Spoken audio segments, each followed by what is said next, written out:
The Owl House Season 3 has seen Emperor Belos possess a beloved character in each special so far. First with Hunter and Thanks to Them, and then with Raine Whispers in For the Future. Although he's still in control of Raine at the end of For the Future, I have a feeling that he's going to go 3 for 3 and hijack one more character in the finale. But the question is, who will it be? The show has given us a handful of contenders for the final possession. So today, I want to run down the most 3 likely targets for Belos to go after, with some curveballs along the way. And to stay in the loop of all things the Owl House, please subscribe to the Roundtable with notifications on so you never miss a video. And we finally got a discount code working at Toondrip, so use code Collector for 20% off. It's not 50, but it's the highest they will let me go. With all that said, let's dive in. Starting with the Collector. It seemed like Belos was already planning to possess the Collector while they were asleep.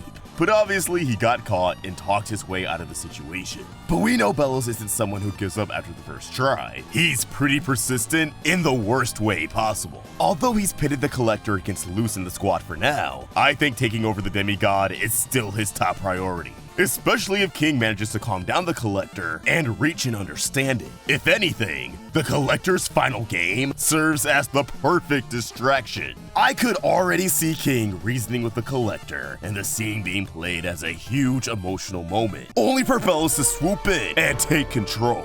It's pretty obvious that Belos taking control of the Collector would be the most ideal scenario for the Emperor, as the Collector's reality warping powers makes it insanely easy to wipe out Witchkind from existence. At that point, all Bro has to do is pull a Thanos and snap his fingers. As horrifying as that sounds, I do think even if Belos possessed the Collector, our heroes would still have a fighting chance. After all, the last episode established that Titans are able to nullify Collector's magic with their sonic waves.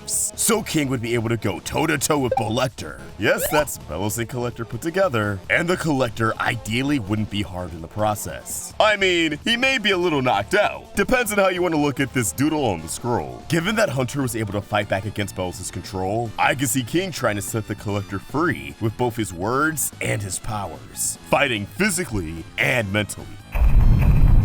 Next up is an idea I've already made a whole nother video on, but it's worth bringing up again. And that is the Titan of the Boiling Isles. The state of the Titan has always been ambiguous. Most of the Boiling Isles seem to just write him off as dead, but there's a giant beating heart above Belos' throne, and we know the Titan's shown Luz a glyph or two throughout the series. There's strong implications that the Titan has been guiding Luz while trying to hide the Demon Realm's magic from Belos. Although Belos did set his sights on Collector, I could still see the Titan being his final contingency plan. The last resort, especially if Belos is aware that Titans cancel out Collector magic. Instead of that factoring into his comeuppance, it could be something he uses to his advantage. Bringing the Titan to life, making sure the Collector is no longer a threat, and then going on an absolute rampage. What complicates this idea is that a Titan that may or may not be the Titan tried to make contact with Luz prior to her return to the Demon Realm. But unfortunately, Amity pulled her out of the in-between before this Titan could speak their piece. Now personally, I think the Titan getting possessed matches up with the title of the series finale, which is Watching and Dreaming. Those 3 words perfectly describe the only things that the Titan has been able to do throughout the show. Observe the world built upon him and dream. Dreaming is how King was able to enter the In-Between Realm after all, coated in a similar yellow glow to the Titan that approached Luz. It'd also be interesting to see how they defeat Belos if he did take over the Titan, though I imagine that's where the Titan Trappers would come back into play.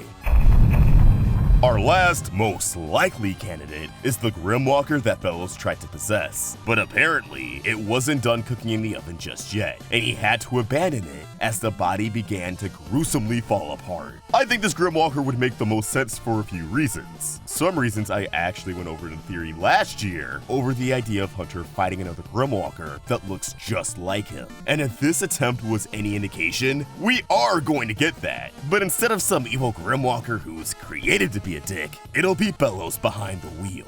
It definitely drives home Belos' obsession with his brother, while also forcing Hunter to come to terms with the identity crisis as he takes a stand against the very concept of what Belos wanted him to be. It really is the perfect accumulation of everything they've been building up with the storyline since season 2. Not to mention, out of all the possible possessions on the table, this one would absolutely be the scariest. Because if Belos went back to that body and forced it to work with him, I imagine it would still be falling apart. We'd be looking at a Grimwalker that looks like Hunter, who looks like Caleb, with probably half of his face missing, exposed bones, and rotting flesh. And under normal circumstances, I'd say that'd be too dark for a Disney show to get away with in 2023, but this is going to be the final episode.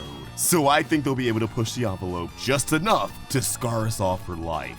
Honestly, I wouldn't be surprised if the show went off the rails and threw all 3 possessions at us in the finale, with this Grimwalker being the final stand.